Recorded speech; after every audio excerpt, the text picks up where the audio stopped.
मित्रों, भविष्य दर्शन चैनल में आपका हार्दिक स्वागत है। भविष्य दर्शन चैनल आपके लिए लेकर आ रहा है द्वादश भाव एवं भावेशों से संबंधित प्रमुख योग। आज हम इस संदर्भ में बात करते हैं द्वादश भाव की। प्रिय मित्रों, कुंडली का जो यह द्वादश भाव है, ये अंतिम भाव होने से मनुष्य के जीवन का भी अंतिम भाग है। ये अंतिम भाव कैसे है? देख रहे हैं आप, लग्न हमारा प्रथम भाव है, तो इस क्रम से यदि हम इसको देखते हैं तो लग्न प्रथम भाव, द्वितीय भाव, तृतीय भाव, चतुर्थ भाव, पंचम भाव, षष्ठ भाव, सप्तम भाव, अष्टम भाव, नवम भाव, दसम भाव, एकादश भाव और द्वादश भाव। तो इस प्रकार से हमारी कुंडली का जो है ये अंतिम भाव आ जाता है।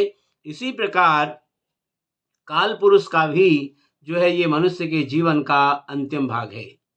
इस प्रकार से जातक के द्वारा जो प्राप्त जीवन है, जातक के द्वारा प्राप्त धन है, यश है, प्रसिद्धि है, और इन सब का नाश जो है ये द्वादश भाव दर्शाता है।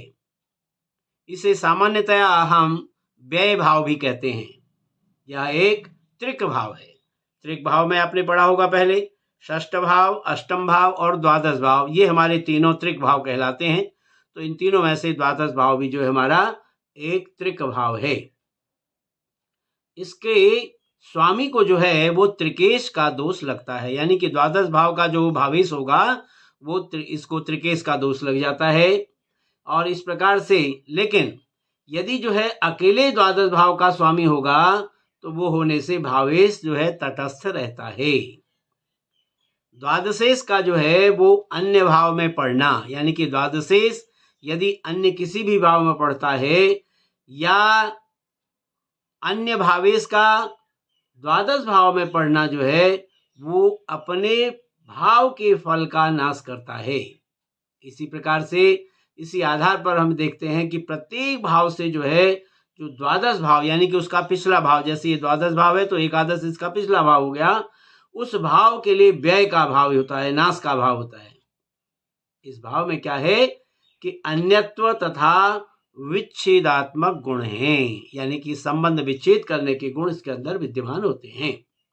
इस भाव से जो है हम सामान्यतया क्या करते हैं, व्यय का विचार करते हैं, नाश का विचार करते हैं, हानि का विचार करते हैं, शत्रुओं की जानकारी लेते हैं, गुप्त शत्रु कैसे होंगे जीवन में, बाई नेत्र का क्या हाल होगा, त्याग की स्थिति कैसी होगी, क्रोध कैसा होगा जीवन में, दुख कैसा होगा, गुप्तचरी कैसी होगी, चुगलखोरी कैसी रहेगी, दंड की क्या स्थिति होगी, कारावास की क्या स्थिति होगी, हत्या, आत्महत्या, पाप, ऋण, शयन कक्ष, विदेश गमन, पशु व उद्योग का नाश, दृष्टि की हानि, गुणों का व्यय, जल मृत्यु, पद, विकलांगता, पति पत्नी को अन्य से प्रेम, इसका भी विचार हम इसी द्वादश भाव से करते हैं।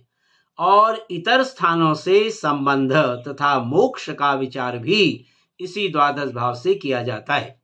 इसके अतिरिक्त विघ्न, अपव्यय, धोखा, परिवार से विद्रोह, दुर्भाग्य, दिवालियापन, जाल, फरेब, बदनामी, अपमान, अस्पताल में भर्ती होना, गरीबी, चरण, बाईं आंख और दाएं कान का विचार भी इसी भाव से किया जाता है।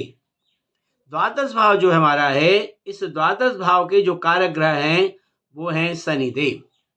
प्रिय मित्रों, यह तो था द्वादश भाव का सामान्य विचार। अब हम बात करते हैं कि द्वादश भाव से और द्वादशेश से संबंधित जो है प्रमुख योग हमारे जन्म कुंडली में कौन से इस प्रकार के योग बनते हैं, इस पर चर्चा करते हैं। सबसे पहली बात है कि द्वादश भाव जो हमारा ये है, इस भाव में यदि चर राशि होती है, चर राशि कौन सी होगी, जैसे मेष राशि हो गई, कर्क राशि हो गई, तुला राशि हो गई या मकर राशि हो गई, ये हमारी चर राशियां हैं। यदि द्वादश भाव में जन्म कुंडली में चर राशि हो और शनि जो है यदि द्वादश भाव में हो या द्वादश भाव को देख रहा हो, तो ऐसा जातक अपने जीवन में बड़ा भ्रमणशील होता है। द्वादश भाव यदि शुभ ग्रहों से युक्त हो अथवा दृष्ट हो, यानी शुभ ग्रहों की दृष्टि इस द्वादश भाव पे हो या इस द्वादश भाव में शुभ ग्रह बैठे हो, तो जो ऐसा जातक है बड़ा पुण्यात्मा होता है और बड़ा दानी होता है। द्वादश भाव में उच्च या स्वराशिस्त ग्रह हों, या तो यहाँ पर उच्च ग्रह बैठे हों और या फिर जो है स्वराशिस्त ग्रह हों, तो भी ऐसा जो जातक होता है बड़ा परोपकारी होता है। द्वादश भाव में यदि पापक ग्रह हों, तो ऐसा जातक प्रसिद्ध तथा समाज सेवक होता है। पापी ग्रहों के होने पर भी वह समाज सेवक होता है। द्वादश भाव में यदि निर्बल ग्रह हों तथा द्वादशेश जो है हमारा यदि बली हो, तो ऐसी स्थिति में जातक को अपने जीवन में धन हानि होती है। षष्ठेश यानी कि छठे भाव का स्वामी या अष्टमेश अष्टम भाव का स्वामी बली या पापक ग्रह होकर के यदि द्वादश भाव में बैठे हों, तो इस प्रकार से ऐसा जातक जो होता है वो दिवालिया होता है। क्या बताया? षष्ठेश या अष्टमेश बली या पापक ग्रह होकर के यदि द्वादश भाव में बैठ जाता है, तो ऐसा जातक जो है वो दिवालिया होता है। चंद्रमा, गुरु और शुक्र यदि द्वादश भाव में स्थित हों, तो ऐसा जातक अपने जीवन में अत्यंत धनी होता है। चंद्रमा, शुक्र, शनि व केतु यदि चारों ही ये ग्रह यदि द्वादश भाव में स्थित हों, तो ऐसा जातक जो होता है वो मध्यम अवस्था में आकर महान कष्ट भोगता है। कब भोगेगा महान कष्ट? जब चंद्रमा, शुक्र, शनि और केतु इन चारों की युति जो है द्वादश भाव में हो। यदि कोई ग्रह द्वादश भाव में के अतिरिक्त किसी अन्य भाव का स्वामी हो, जैसे यहाँ पर द्वादश भाव में मान लो यहाँ पर वृश्चिक राशि है, तो वृश्चिक राशि का स्वामी है मंगल, और मंगल जो है वो मेष राशि का भी स्वामी होता है। तो इस प्रकार से यहाँ पर वो द्वादश भाव का फल न दे करके अपनी दूसरी राशि वाले भाव का फल देता है। यानी कि मंगल जो है वो अपना वृश्चिक राशि का द्वादश भाव का फल न दे करके मेष राशि का फल वहां पर देना प्रारंभ करेगा। यदि द्वादशेश व सप्तमेश, द्वादशेश और सप्तमेश युति अथवा पारस्परिक दृष्टि द्वारा, या तो सप्तमेश और द्वादशेश की युति हो या फिर जो है सप्तमेश और द्वादशेश जो है आपस में एक दूसरे को देखते हो, तो इस प्रकार से यदि आपस में दोनों में संबंध स्थापित हो रहा हो, तो ऐसा जातक जो होता है वो अत्यधिक विषयासक्त होता है, विषय वासना में अत्यधिक लिप्त रहने वाला होता है। द्वादशेश यानी कि द्वादश भाव का स्वामी यदि उच्च का हो, स्वग्रही हो या मित्र राशि में स्थित हो, तो ऐसा जातक जो है वो अपने जीवन में समस्त आवश्यकताओं को पूरा करता है। यानी कि उसके जीवन में किसी भी वस्तु की कमी नहीं रहती है, सारी उसकी जीवन की आवश्यकताएं पूरी हो जाती हैं। ये कब होगा? जब द्वादशेश जो है कुंडली में यदि या उच्च का बैठा हुआ हो या स्वराशिस्त हो या वो मित्र राशि में बैठा हो। द्वादशेश यदि लग्न में हो, यानी कि द्वादश भाव का स्वामी यदि लग्न में आ जाए, लग्न में स्थित हो, तो भी ऐसा जातक जो है बड़ा सुंदर होता है और मधुरभाषी होता है। षष्ठेश यानी कि छठे घर का स्वामी यदि द्वादश भाव में आ जाए और शनि जो है द्वितीय भाव में हो अथवा छठे भाव में आ जाए तो क्रमशः ऐसे जो है यहाँ पर जातक को दाएं और बाएं यानी कि दोनों दाएं आंख में या बाएं आंख में चोट से क्षति पहुंचती है। सूर्य के साथ जब आपकी जन्म कुंडली में सूर्य के साथ यदि लग्नेश हो, लग्नेश सूर्य के साथ हो जाए और वो द्वादशेश में लग्नेश और द्वादशेश स्थित हो सूर्य के साथ, कुंडली में लग्नेश सूर्य के साथ लग्नेश और द्वादशेश यदि दोनों सूर्य के साथ स्थित हो जाएं और उन पर पापक ग्रहों की यदि दृष्टि हो तो ऐसा जातक जो है वो धनहीन होता है। अगला नियम कहता है कि लग्नेश जो है लग्न का स्वामी यदि द्वादश भाव में हो और षष्ठेश और अष्टमेश ये दोनों भी यदि द्वादश भाव में हो या दोनों की दृष्टि जो है वो द्वादश भाव पर हो तो ऐसा जातक भी शारीरिक सुख से जीवन में वंचित रहता है, यानी कि शारीरिक सुख उसको अपने जीवन में नहीं मिल पाता। लग्नेश का द्वादश भाव में चले जाना और षष्ठेश व अष्टमेश का भी द्वादश भाव में होना या षष्ठेश और अष्टमेश की यानी कि यहाँ पर दृष्टि होना, तो इस प्रकार से वो जातक जो है शारीरिक सुख से वंचित रह जाता है। द्वादश भाव में मकर राशि हो यानी कि यदि कुंभ लग्न होगा जातक का तो द्वादश भाव में मकर राशि होगी और शनि जो है यदि नवम भाव में बैठा हो और मंगल जो है यदि द्वादश भाव में बैठा हो और उच्च राशिस्थ हो तो जातक का यानी कि मकर राशि होगी, मंगल यहाँ होगा तो वो स्वयं ही अपने आप उच्च राशिस्थ हो गया। तो ऐसी परिस्थिति में भी जो है जातक का जो दाम्पत्य जीवन है वो बड़ा कष्टमय होता है और प्रायः ऐसा देखा गया है कि ऐसा जो जातक है वो परश्रीगामी हो जाता है।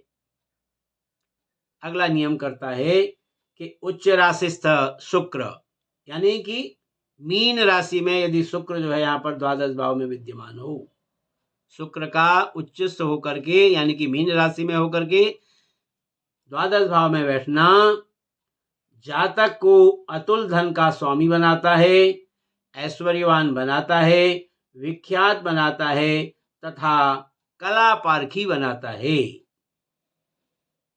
लेकिन यदि मंगल भी यदि साथ में आ जाए तो ऐसा जातक व्यभिचारी और बलात्कारी होता है।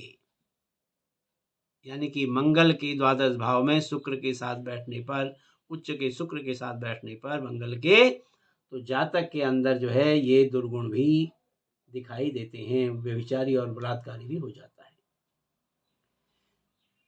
कन्या राशि को छोड़ करके यानी कि कन्या राशि में शुक्र जो है वो नीच के हो जाते हैं, तो कन्या राशि के शुक्र को छोड़ करके किसी भी राशि में यदि शुक्र जो है वो द्वादश भाव में स्थित हो, यानी द्वादश भाव में कन्या राशि न हो, अन्य कोई भी राशि यहाँ पर आ जाए और उसमें शुक्र यदि स्थित हो और उस शुक्र पर जो है नवमेश की पूर्ण दृष्टि हो, तो ऐसा जातक जो होता है वो अपार निधि का स्वामी होता है। यदि गुरु से द्वादश स्थान में शुक्र हो, यानी मान लो यहाँ पर द्वादश भाव में गुरु की स्थिति है और गुरु से द्वादश स्थान में यहाँ पर यानी कि एकादश स्थान जो है हमारा, गुरु से यहाँ पर द्वादश से एकादश हमारा 12वां हो गया, तो यहाँ पर यदि शुक्र स्थित हो, या दूसरी बात हम ये कह सकते हैं शुक्र जो है वो गुरु से एक राशि पीछे हो, यहाँ गुरु है तो यहाँ पर शुक्र आ गए, एक राशि पीछे हो गए, तो भी जो है ऐसी स्थिति में जातक महान धनी, संपत्तिवान तथा समृद्धशाली होता है। ऐसी जो ग्रह स्थिति है वो विश्व के अनेक धनी व्यक्तियों की कुंडली में देखी जा सकती है।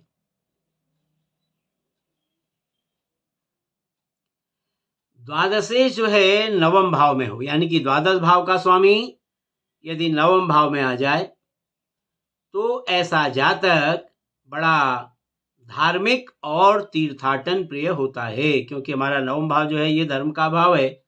तो जो है द्वादशेश जो है यदि नवम भाव में आ जाता है और द्वादश भाव हमारा व्यय का भाव है, और ये यदि धर्म भाव में चला जाता है तो हमारा जो खर्च होगा वो कहाँ होगा? धार्मिक स्थानों में होगा और तीर्थाटन करने में होगा। और लेकिन एक बात ध्यान रखनी है, यदि साथ में यदि पापक ग्रह भी हो जाए तो ऐसा जातक जो है वो पापी और संचित धन का नाश करने वाला भी होता है। ये नेगेटिविटी भी साथ में उसके आ जाती है। ये कब होगी? जब द्वादशेश का नवम भाव में बैठना और साथ में पापक ग्रह का हो जाना, तब ये नेगेटिव फल भी जो है वो दिखाना शुरू करेगा। सूर्य अथवा चंद्रमा यदि द्वादश भाव में हो, द्वादश भाव हमारा कुंडली का, इसमें सूर्य और चंद्रमा की यदि युति हो और उनके साथ पापक ग्रह हो या पापक ग्रह उन्हें देखते हों, तो ऐसी स्थिति में जातक को नेत्र क्षति होती है। आंखों का रोग, आंखों की बीमारी या आंखों में किसी भी प्रकार का आहत होना विद्यमान रहता है। द्वादश, द्वादशेश और द्वादश राशि यानी कि मीन राशि, और मीन राशि का जो स्वामी है गुरु, यानी गुरु पर युति अथवा दृष्टि द्वारा यदि पापक ग्रहों का प्रभाव हो, द्वादश भाव पर, द्वादशेश पर या द्वादश राशि और इसके स्वामी गुरु पर युति अथवा दृष्टि द्वारा, या तो इनका युति संबंध हो या दृष्टि संबंध हो, इन पर यदि पापक ग्रहों का यदि प्रभाव हो तो ऐसे जातक का पैर, ऐसे जातक के पैर कटने की संभावना बनी रहती है। द्वादशेश यानी कि द्वादश भाव का स्वामी तीसरे भाव में, छठे भाव में या आठवें भाव में यदि हो और वो केवल पापक ग्रहों से युक्त अथवा दृष्ट हो या पाप ग्रहों के मध्यत्व में हो, तो भी जो है ऐसा जातक अत्यंत धनवान होता है। ये क्या बताया? ये विपरीत राजयोग है। यहां क्या हुआ कि द्वादशेश का द्वादश भाव के दुष्प्रभावों को नष्ट करके ये शुभ फलों को देता है। यहां पर जो है हम ये कह सकते हैं कि ये double negative, negative equal to positive, तो इसलिए दोहरी नकारात्मकता बराबर सकारात्मकता का सिद्धांत जो है यहाँ पर कार्य करता है। इस प्रकार से जो है ये ऐसे जातक को धनवान बनाता है, निर्धन नहीं।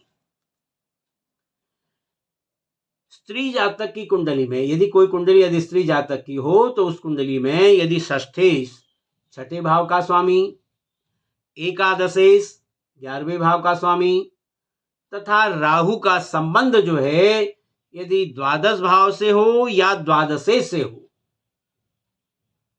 तो ऐसी जो स्त्री है वो पर पुरुष गामिनी होती है।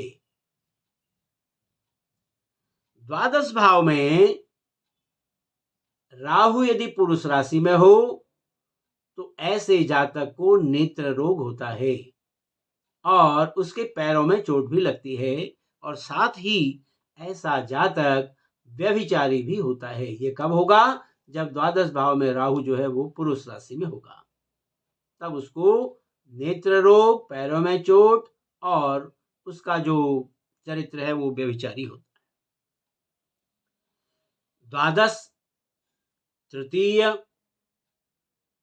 पंचम और नवम, यानी ये जो हमारे चार भाव हैं, इन चारों भावों में यदि पापक ग्रह हों या इन पर किसी शुभ ग्रह की दृष्टि न हो, तो ऐसा जातक जो है प्रायः बहरा होता है। कब होगा? यानी द्वादश भाव, तृतीय भाव, पंचम भाव और नवम भाव, इन भावों में पापक ग्रह हो और इन पर किसी शुभ ग्रह की दृष्टि न हो, तो ये जातक बहरा होने की संभावना उसकी बनी रहती है या होता है। यदि सूर्य और चंद्रमा दोनों यदि द्वादश भाव में हो और दोनों के अंश भी यदि समान हो, तो और वे शुभ दृष्ट न हों, तो ऐसी स्थिति में जातक अंधा होता है। कब होगा?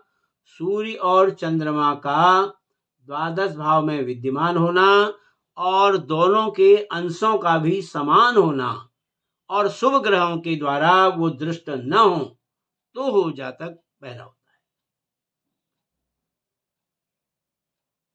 अंधा होता है। यहां पर द्वादश भाव में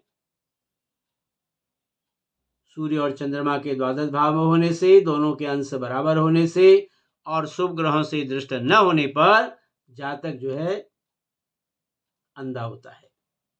द्वादशेश द्वादश भाव में हो तो ऐसा जो जातक है बड़ा कृपण होता है, अनेक पशुओं का स्वामी होता है तथा ग्राम या नगर का प्रधान होता है। यह है द्वादशेश का द्वादश भाव में होना।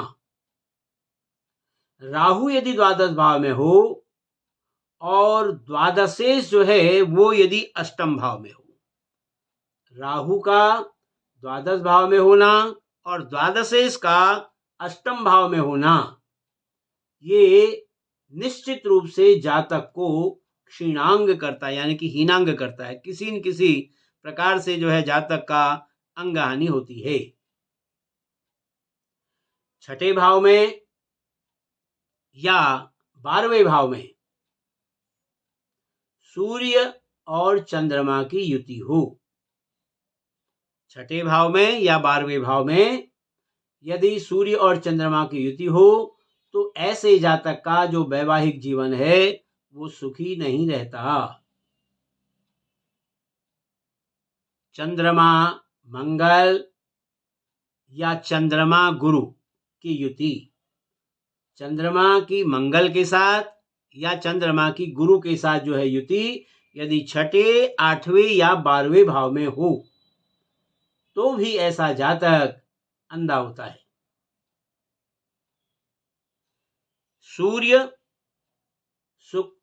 शुक्र, सूर्य और लग्नेश, यानी हमारी जन्म कुंडली में यदि सूर्य, लग्नेश और शुक्र यदि त्रिक भाव में एक साथ हो, त्रिक भाव कौन सा? छठा, 8वां या 12वां, इन भावों में से किसी भी भाव में यदि शुक्र, सूर्य और लग्नेश एक साथ हो जाएं तो भी ऐसा जातक जो होता है वो अपने जीवन में नेत्रहीन होता है।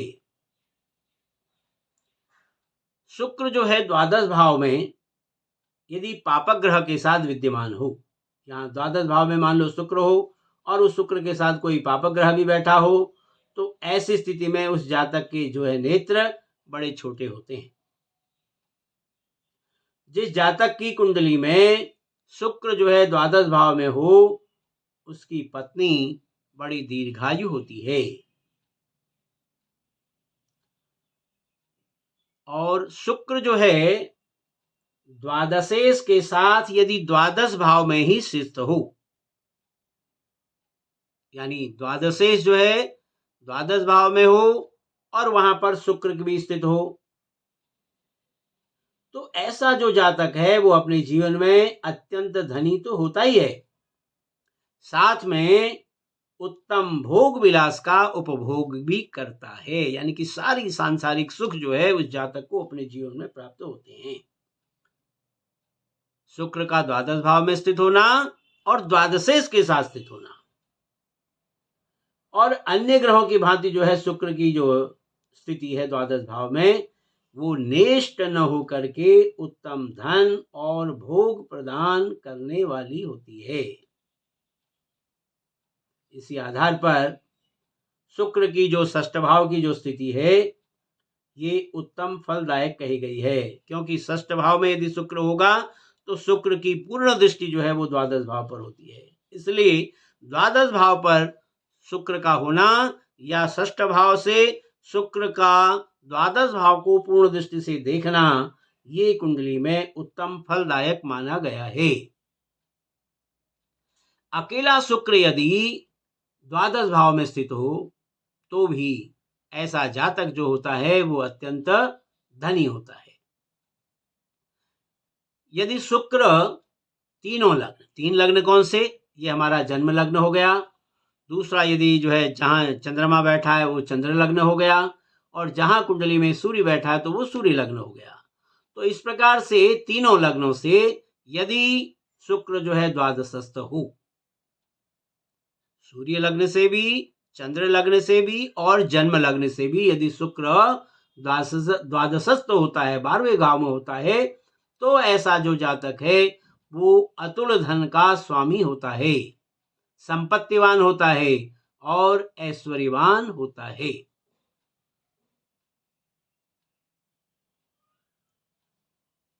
लेकिन ये जो सूत्र आपको बताया है, ये हमारी कुंडली में एक ही स्थिति में घटित हो सकता है, जब सूर्य व चंद्र की युति लग्न में हो। तो चंद्र लग्न और सूर्य लग्न दोनों हो गए, और शुक्र जो है द्वादश में हो गया, तो तभी जो है ये सूर्य लग्न से, चंद्र लग्न से और जन्म लग्न से सूर्य जो है द्वादश होगा, शुक्र जो है वो द्वादश होगा।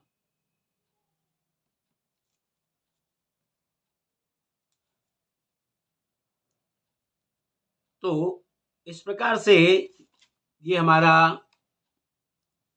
आज का विचार था द्वादश भाव और द्वादश भाव से संबंधित विशिष्ट योगों के ऊपर। आशा है आपको हमारी यह वीडियो अच्छी लगी होगी। यदि आपको हमारी यह वीडियो अच्छी लगी हो तो आप हमारी वीडियो को लाइक करें, शेयर करें और हमारे चैनल को सब्सक्राइब करना भी न भूलें। फिर इसी प्रकार की कुछ नई वीडियो लेकर के आपके सामने उपस्थित होंगे। तब तक के लिए आप सभी का हार्दिक धन्यवाद।